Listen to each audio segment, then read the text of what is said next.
దేవుని పరిశుద్ధమైన నామమునకు స్తోత్రం కలుగునుగాక. క్రీస్తు యేసునందు సోదరి సోదరులారా, కూడి వచ్చిన మీ అందరికీ ప్రభు పేరట వందనాలు తెలియజేయచ్చు ఉన్నాను. ప్రతిదినము మనము ఎఫెసీ పత్రిక ధ్యానాలు వింటూ వస్తూ ఉన్నాం. గత దినమందు భార్య ఎలా ఉండాలనో కొన్ని సంగతులను మనము ఆలోచన చేసినాం. ఈ దినమందు కూడా మరికొన్ని విషయాలు, అనగా పురుషుడు ఏ విధంగా ఉండాలనో ఆ సంగతులు మనకు ఎఫెసీ పత్రిక 5వ అధ్యాయము 25 నుంచి 27 వరకు ఉన్నాయి. ఆ విషయాలు చదివి ధ్యానము చేసుకుందాం. పురుషులారా, మీరును మీ భార్యలను ప్రేమించుడి.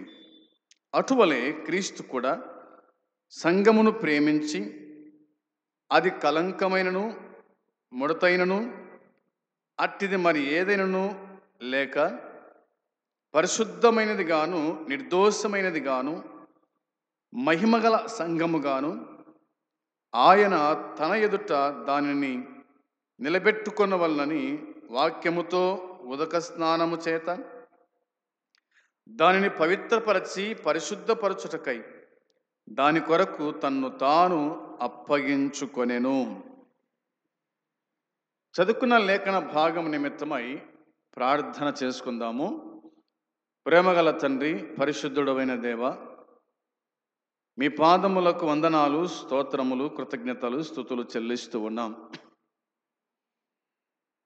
గత దినమంతయు కూడా కాపాడినందుకై స్తోత్రాలు. మరొక నూతన దినం మీరు మాకు అనుగ్రహించి కనికరించి కాపాడుతూ సంరక్షించుచు వచ్చినందుకై స్తోత్రాలు. ఈ సమయమందు నీ పాద సన్నిధిలో ప్రవేశించుటకు మాకు ఇచ్చిన భాగ్యాన్ని బట్టి నిన్ను జ్ఞాపకం చేసుకుంటూ స్తుతిస్తూ ఉన్నాం. చదువుకున్న లేఖన భాగం దీవించండి. మీరే మాతో మాట్లాడుతూ రమ్మని, మమ్మల్ని సరిచేయమని, సరిదిద్దుమని, ఒక భార్యగా భర్తగా ఏ విధంగా ఉండాలనో సూటిగా మీరు మాతో మాట్లాడమని మీకు అప్పగించుకుంటూ యేసుక్రీస్తు పరిశుద్ధమైన నామంలో ప్రార్థించి అడిగి వేడుకుంటున్నాము తండ్రి, ఆమేన్. ఎఫెసీ పత్రిక 5వ అధ్యాయము 22 నుంచి 33 వరకు భార్య భర్తల గురించి పౌలు భక్తుడు వ్రాశాడు. భార్య భర్తకు లోబడాలి అని, భార్య ఒక మంచి తల్లిగా ఉండాలి అని, భార్య సాధువైన మృదువైన అలంకారాన్ని అలంకరించుకోవాలని, భార్య మరి విధేయత చూపుతూ లోబడుతూ భర్తను శిశువులను ప్రేమించు తల్లిగా ఉండాలి అనేది రాయబడింది. మనం చెప్పుకున్నాం. ఈ దినమందు భర్తల గురించి రాయబడిన మాట మనం చదువుకున్నాం. పురుషుడు భార్యకు శిరస్సై ఉన్నాడు. పురుషుడు భార్యకు శిరస్సై ఉన్నాడు. క్రీస్తు కూడా సంఘమును ప్రేమించాడు. అది కలంకమైనను ముడతైనను అట్టిదేదైనను లేకుండా అది పరిశుద్ధంగా నిర్దోషమైనదిగా మహిమల సంఘముగా ఉండడానికి ఆయన కూడా తను తాను అప్పగించుకున్నాడు. సంఘం నిమిత్తమై ప్రభు అయిన యేసుక్రీస్తు అప్పగించుకున్నాడు. భార్య నిమిత్తమై భర్త గుడక తను తాను అప్పగించుకోవాలా అని వ్రాయబడింది. కుటుంబాన్ని సమాజంలో ఒక ఆధ్యాత్మిక ప్రణాళికంగా దేవుడు స్థాపించినాడు అని బైబిల్ చెప్తూ ఉంది. ప్రతి కుటుంబానికి ఒక నాయకుడు తప్పనిసరిగా ఉండాలి అనేది. అందువల్ల భార్యకు కుటుంబానికి శిరస్సుగా ఉండే బాధ్యతను దేవుడు భర్తగా లేదా భర్తకు అప్పగించాడు అనేది మనకు అర్థమవుతుంది. అది 23వ వచనములో మనం చూస్తాం. క్రీస్తు సంఘమునకు శిరస్సై ఉన్నలాగున పురుషుడు భార్యకు శిరస్సై ఉన్నాడు. 33వ వచనములో మీలో ప్రతి పురుషుడు తన వలెను తన భార్యను ప్రేమించవలెను అని వ్రాయబడి ఉంది. 6వ అధ్యాయం 4వ వచనములో ఇలా రాయబడింది. 6వ అధ్యాయం 4వ వచనములో తండ్రులారా అనే పదము ఉపయోగించబడింది. తండ్రులారా అనే పదం భర్తగా, ఒక తండ్రిగా తాను ఏ విధంగా కుటుంబాన్ని పోషించాలనో సంరక్షించాలనో, కుటుంబం నిమిత్తమై తాను ఏ విధంగా సమర్పించుకోవాలనో ఆ సంగతులు ఇందులో మనకు కనిపిస్తూ ఉన్నాయి. పురుషుడు శిరస్సుగా ఉండటం అనేది ప్రేమతో కరుణతో నిండినదిగాను, భార్య గురించి కుటుంబం గురించి ఆలోచించేదిగాను ఉండాలి. 25వ వచనంలో మనం చదువుకున్నాం, పురుషులారా మీరును మీ భార్యలను ప్రేమించండి అనే మాట. 30వ వచనంలో రాయబడింది, తన శరీరమును ద్వేషించిన వాడెవడు లేడు గాని ప్రతి వాడును దానిని పోషించి సంరక్షించును. మనము క్రీస్తు శరీరమునకు అవయవమై ఉన్నాం గనుక అలాగే క్రీస్తు కూడా సంఘమును పోషించి సంరక్షించుచున్నాడు. భర్త అయిన వాడు కుటుంబాన్ని పోషించేటువంటి నియంతగా ఉండాలి. కుటుంబాన్ని పోషించువాడై ఉండాలి. భార్యను పోషించువాడై ఉండాలి. పిల్లలను పోషించువాడై ఉండాలి అని దైవగ్రంథమైన బైబిల్ జ్ఞాపకము చేస్తూ ఉంది. కాబట్టి భార్యకు శిరస్సు అయిన భర్తకు దేవుడిచ్చిన బాధ్యతలు ఏమిటంటే ఒక 4 ఉన్నాయి. ఆ బాధ్యతలు ఏంటో ఈ దినమందు మనము క్లుప్తంగా ధ్యానం చేద్దాం. 1వదిగా కుటుంబ ఆధ్యాత్మిక అవసరాల గురించి, గృహ నిర్వహణకు సంబంధించిన అవసరాలను గురించి బాధ్యత తీసుకొని ఆ అవసరాలను తీర్చాలి ఒక భర్తగా అనేది వాక్యము జ్ఞాపకం చేస్తూ ఉంది. ఇందుని బట్టి ఒక మాట జ్ఞాపకం చేస్తాను మీకోసమై. బైబిల్ను చూడండి. ఆదికాండం 3వ అధ్యాయం 16వ వచనములో, ఆదికాండం 3వ అధ్యాయము 16వ వచనము, 17వ వచనము, 18వ వచనము, 19 వరకు ఆయన స్త్రీతో నీ ప్రయాసమును నీ గర్భవేదనను నేను మిక్కిలి హెచ్చించేదను, వేదనతో పిల్లలను కందువు, నీ భర్త ఎడల నీకు వాంఛ కలుగును, అతడు నిన్ను ఏలునని చెప్పాను. ఆయన ఆదాముతో నీవు నీ భార్య మాట విని తినవద్దని నేను నీకు ఆజ్ఞాపించిన వృక్ష ఫలము తింటివి గనుక నీ నిమిత్తము నేల శపించబడి ఉన్నది. ప్రయాసముతోనే నీవు బతుకు దినములన్నీ దాని పంట తిందువు. అది ముండ తుప్పలను గచ్చ పొదలను నీకు మొలిపించును. పొలములోని పంట తిందువు. నీవు నేలకు తిరిగి చేరు వరకు నీ ముఖపుడి చెమట కార్చి ఆహారము తిందువు. ఏలైనగా నేల నుండి తీయబడితివి, నీవు మన్నే గనుక తిరిగి మన్నయ్య పోదు అని చెప్పాను అనే మాట ఉంది.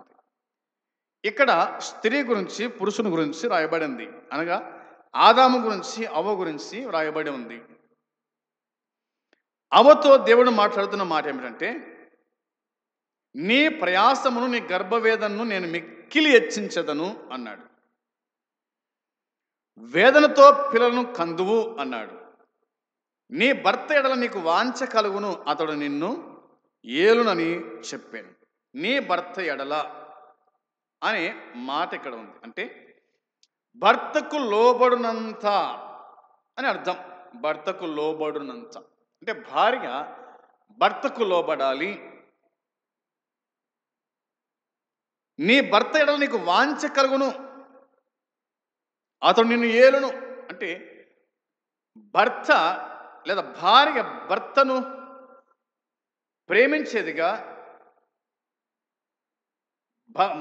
భార్య భర్తను ప్రేమించేదిగా, భర్త భార్యను ప్రేమించేవాడుగా ఉండాలి. ఈ కుటుంబ జీవితంలో, ఈ దాంపత్య జీవితంలో వాళ్ళు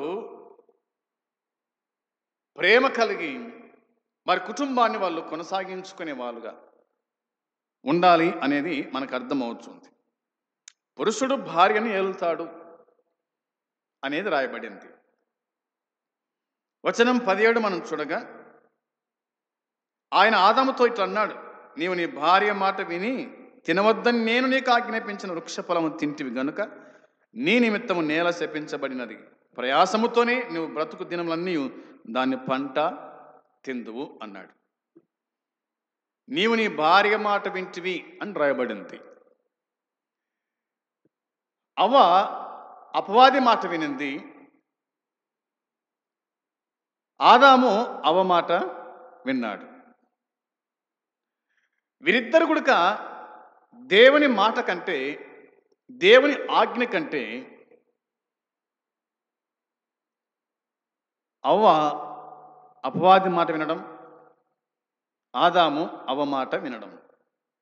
ఏది దేవుడు వద్దని చెప్పినాడో దాన్నే వాళ్ళు చేశారు, ఏది తినకూడదని చెప్పినాడో దాన్నే తిన్నారు. అంటే దేవుని మాట కంటే అపవాది మాటని వారికి అంత రుచించింది. అందుకోసమే వారి దేహంలో కప్పినటువంటి మహిమ శరీరం కోల్పోయారు, తోటల నుంచి బయటికి గెంట వేయబడ్డారు. తన కోసమై దేవుడు నేల సిద్ధం చేశాడు. అవునా, నీ నిమిత్తము నేల శపించబడి ఉంది అన్నాడు. ఆదాము నిమిత్తమై నేల శపించబడింది. అంతకుముందేమో ఆశీర్వదించబడింది. దేవుడు నేలను ఆశీర్వదించాడు, దేవుడు భూమిని ఆశీర్వదించాడు, ఫలవృక్షాలను ఆశీర్వదించాడు.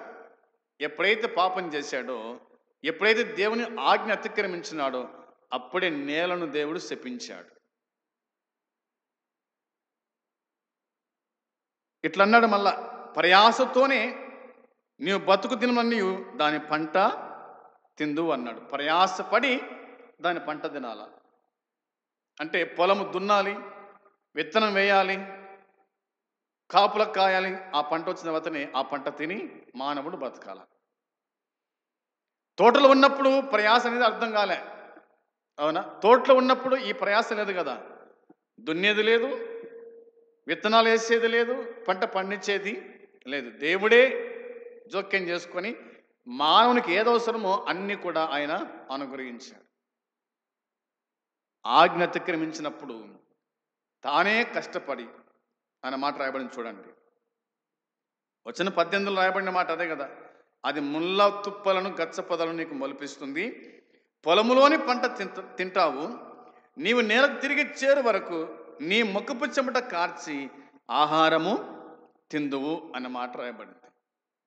నీవు నేలకు తిరిగి చేరేంత వరకు నీ మొక్కపు చెమట కార్చి ఆ పంట తింటావు. పని చేస్తూ ఉంటే ప్రయాస ఎంతో అర్థమవుతుంది కదా, చెమట అనేది అర్థమవుతుంది. ఇంతకుముందు అయితే అదేది లేదు, చల్లగా తోటలో ఉండేవాడు.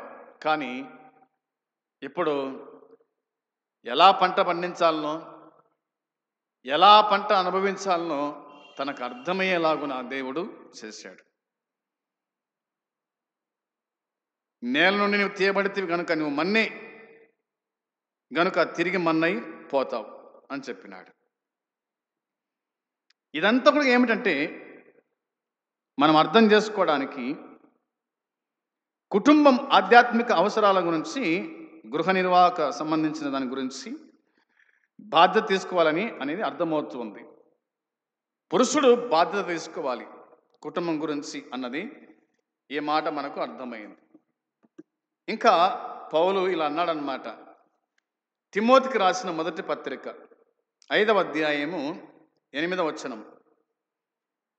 5వ అధ్యాయము 8వ వచనం మనం చూస్తే, ఎవడైనను స్వకీయులను విశేషముగా తన ఇంటి వారిని సంరక్షింపకపోయిన ఎడల వాడు విశ్వాస త్యాగము చేసిన వాడై అవిశ్వాసి కన్నా చెడ్డవాడై ఉండును అని రాయబడింది. ఎవడైనను పురుషుడి మరి స్వకీయుల విశేషముగా తన ఇంటి వారిని సంరక్షింపకపోయిన ఎడల అనుంది. తన ఇంటి వారిని సంరక్షింపకపోయిన ఎడల, తన ఇంటి వారిని పోషించకపోయిన ఎడల. నేటి దినాల మనం చూస్తూ ఉన్నాం, అక్కడక్కడ, అందరు కాదులే, అక్కడక్కడ అన్నమాట. తన కుటుంబాన్ని పోషించకుండా మంది కుటుంబాలను పోషించే వాళ్ళు ఉన్నారు. ఉన్నదంతా కూడా వాళ్ళకి ఖర్చు పెడుతూ ఉన్నారు. కాబట్టి పౌలు అంటాడు, మరి వాడు విశ్వాస త్యాగము చేసిన వాడై అవిశ్వాసిన చెడ్డవాడు అవుతాడు.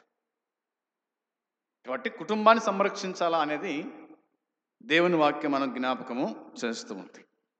ఇదొకటి.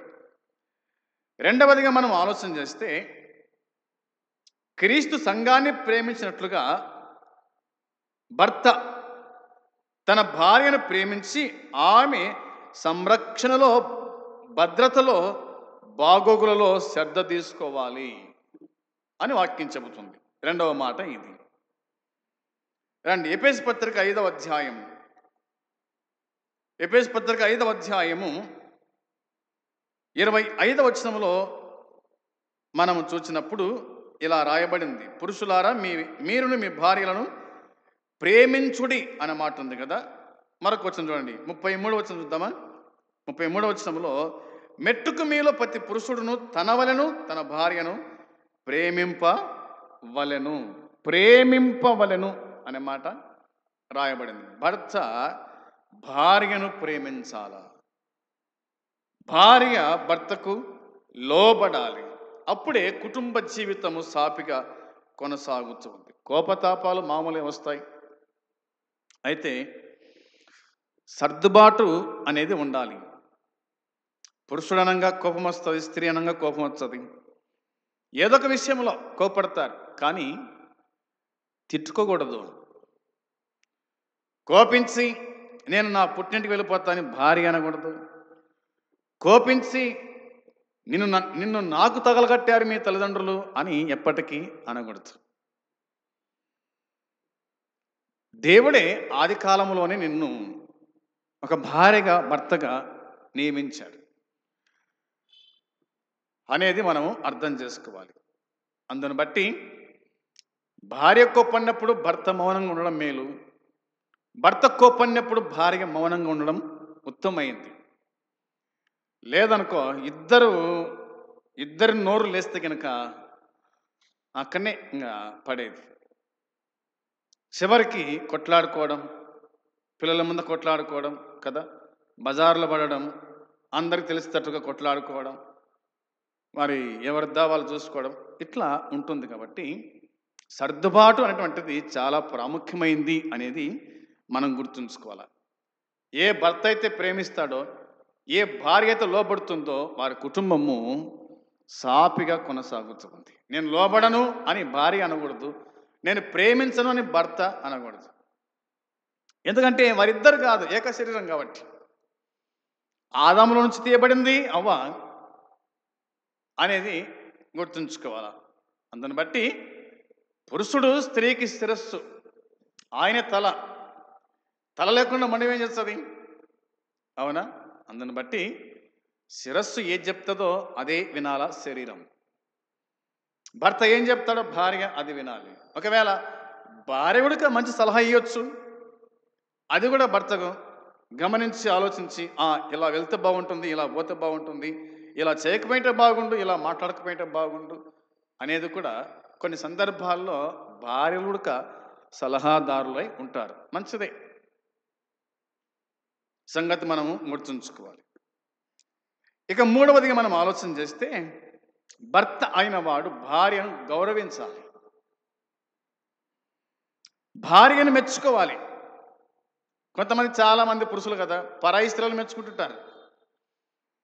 ఇంట్లో నీ భార్యను మెచ్చుకోకుండా, నువ్వు గౌరవించకుండా, పరాయి స్త్రీలను నువ్వు గౌరవించినప్పుడు, వారి ప్రేమించినప్పుడు అక్కడ కొంచెం ఇబ్బంది కలుగుతూ ఉంది. కాబట్టి నీ భార్య కాబట్టి నీవు నీ భార్యను గౌరవించాలి, మెచ్చుకోవాలి అనేది కూడా దేవుని వాక్యమే మనకు జ్ఞాపకం చేస్తూ ఉంది. ఆమెను మరి అభినందిస్తూ ఆమె గురించి ఆలోచన కలిగి ఉండాలి.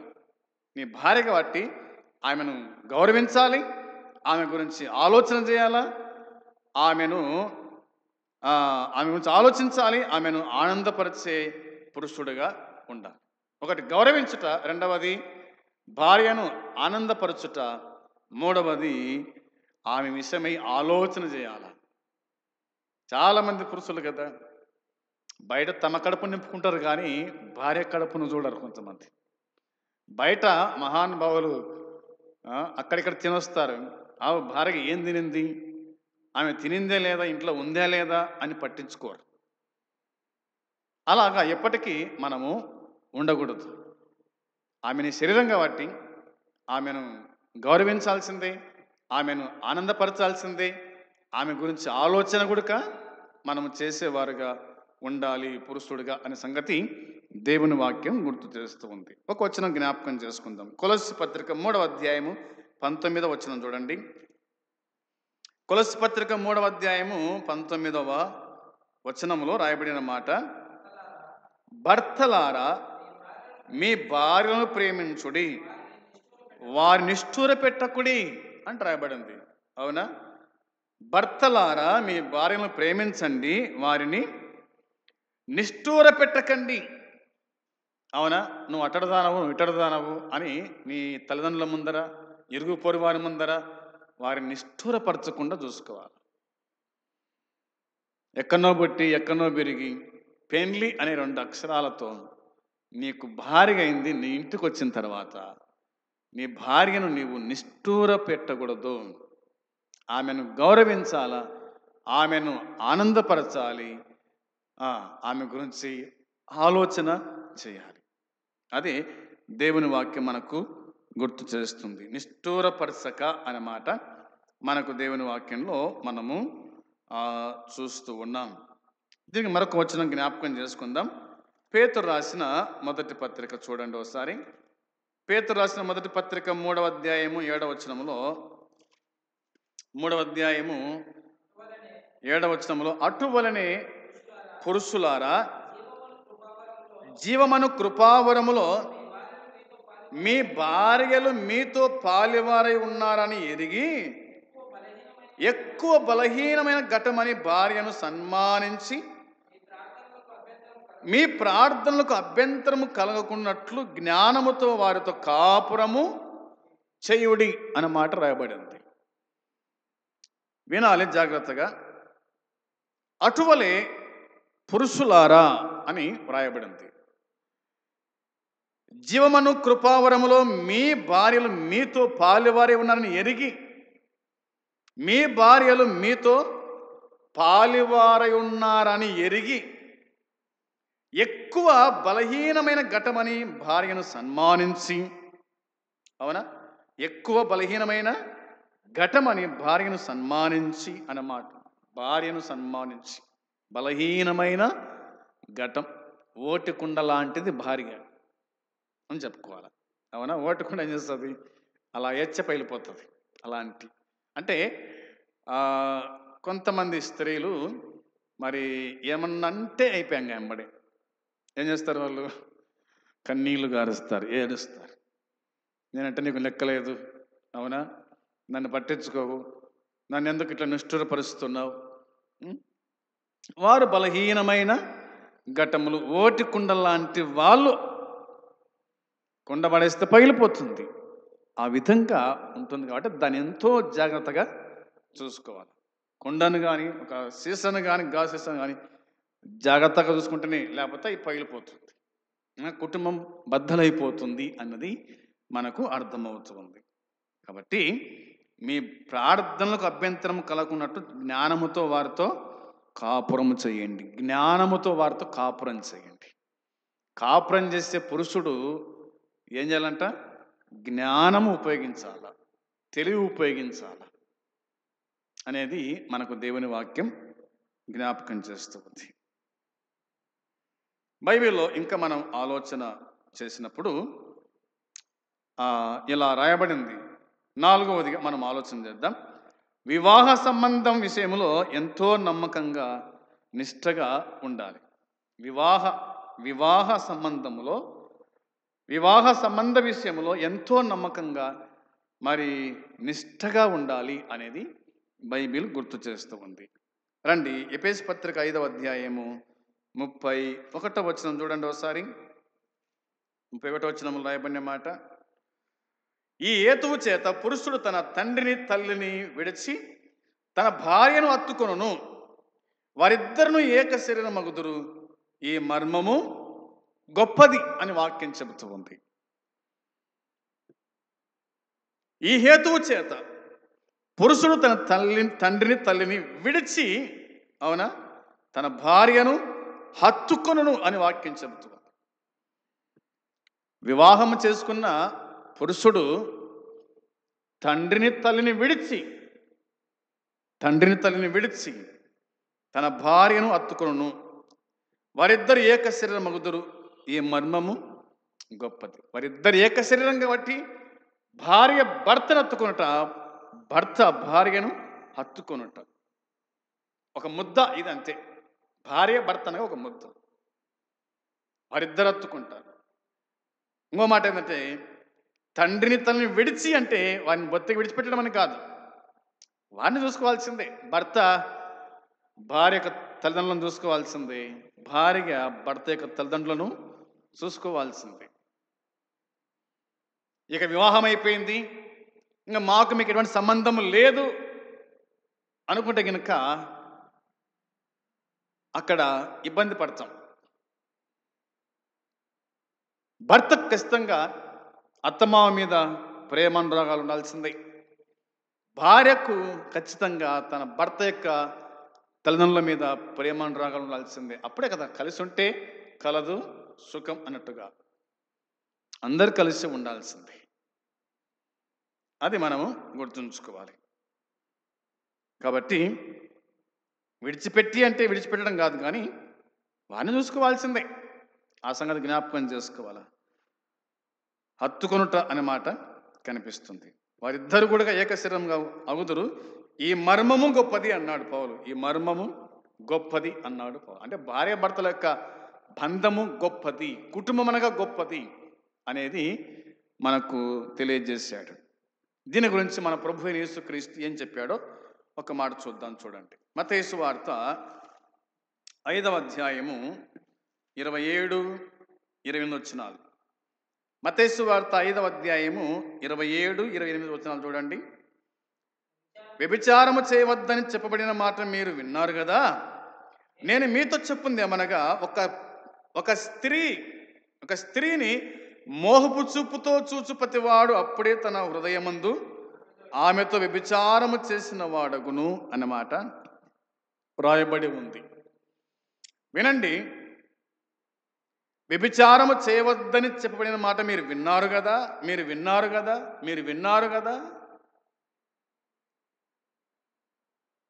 నేను మీతో చెప్పినది ఏమనగా అన్నాడు ప్రభు. నేను మీతో చెప్పినది ఏమనగా అంటూ ఇలా అన్నాడు అనమాట. ఒక స్త్రీని మోహపు చూపుతో చూచు ప్రతివాడు అప్పుడే తన హృదయమందు ఆమెతో వ్యభిచారము చేసిన వాడగును. చేస్తే కాదు, చూస్తేనే పాపం. ధర్మశాస్త్రము చేస్తే పాపము, కొత్త నిబంధన చూస్తేనే పాపం, అంతేమీ లేదు. పాత నిబంధన చేస్తే పాపం, కొత్త నిబంధన చూస్తేనే పాపం. కాబట్టి ఎప్పటికీ నీ భార్య నీకు అందంగా కనిపించాలి, ఎప్పటికీ నీ భర్త నీకు అందంగా కనిపించాలి. అతడి నీ రాజు, నీ ప్రభు, నేను పరిపాలించువాడు అని భార్య అర్థం చేసుకోవాలి. ఆమెనే నీ భార్య. ఆమె కంటే ఇతర స్త్రీలు నీకు అందంగా కనిపించినా వారిని చూచున్నట్టుగానే వెళ్ళిపోవాల్సిందే. నీ భార్య నీకు అందంగా కనిపించాలి. నీ భార్యను మాత్రం నువ్వు హత్తుకొని జీవించాలి. నీ భార్యను మాత్రం నువ్వు ప్రేమించాలా. నీ భార్యతో మాత్రం నువ్వు సంసారము చేయాలా అన్నది పురుషులకు దేవుడు ఆజ్ఞాపించినటువంటి ఆజ్ఞ. అందుని బట్టి వివాహ సంబంధం విషయంలో ఎంతో నమ్మకంగా నిష్ఠగా ఉండాలి పురుషుడు అన్నది మనకు అర్థమైంది. ప్రభునందు సోదరి సోదరులారా, ఈ ఎఫెసీ పత్రిక 5వ అధ్యాయము 22 నుంచి 31 వరకు మనము ఆలోచన చేసినాం కాబట్టి ఇందులో భార్య స్థానము, భర్త స్థానం ఉంది. భార్య ఏ విధంగా ఉండాలనో, భర్త ఏ విధంగా ఉండాలనో మనం చక్కగా 2 సందేశాలు మనము వింటూ వచ్చినాం. కాబట్టి ఈ విషయాల్లో జాగ్రత్తగా మనం ఉండి ప్రభువును గణపరుస్తూ మయంపరుస్తూ మన కుటుంబాన్ని మనం పోషించుకుంటూ కాపాడుకుంటూ ముందుకు సాగుదాం. అట్టి కృప దేవుడు మనకందరికీ సహాయము చేయునుగాక. ఆమేన్. ప్రార్థన చేద్దాం. ప్రేమగల తండ్రి, మీకు వందనాలు, స్తోత్రాలు, స్తుతులు చెల్లిస్తూ ఉన్నాం. గత దినమందు భార్య స్థానం ఏమిటో మేము చూసాం. ఈ దినమందు భర్త స్థానం ఏమిటో మేము చూసినాం. మీరు మాతో మాట్లాడిన ప్రతి మాటకై స్తోత్రాలు తండ్రి. మా ప్రభువా, మరి భార్య భర్తలు ఏ విధంగా బ్రతకాలనో సంగతి జ్ఞాపకం చేశారు. మా ప్రభువా, మేము ఆ విధంగా బతుకుటకు సహాయం చేసి నడిపించి జ్ఞాపకం చేసుకోమని మీకు అప్పగించుకుంటూ ఈ వాక్యం విన్న ప్రతి స్త్రీ పురుషుడు వాక్యానుసారంగా జీవించే భాగ్యం దయచేసి కాపాడి సహాయపడమని మీకు అప్పగించుకుంటూ యేసుక్రీస్తు పరిశుద్ధమైన నామంలో ప్రార్థించుచున్నాము తండ్రి. ఆమేన్. పరలోకమందున తండ్రి ప్రేమ, మన ప్రభు అయిన యేసుక్రీస్తు కృప, పరిశుద్ధాత్మ సన్నిధి సహవాసం కూడి వచ్చిన మనకు సకల పరిశుద్ధులకు ఇప్పుడు ఎల్లప్పుడు సదాకాలము తోడై ఉండునుగాక. ఆమేన్. అందరికీ వందనాలు.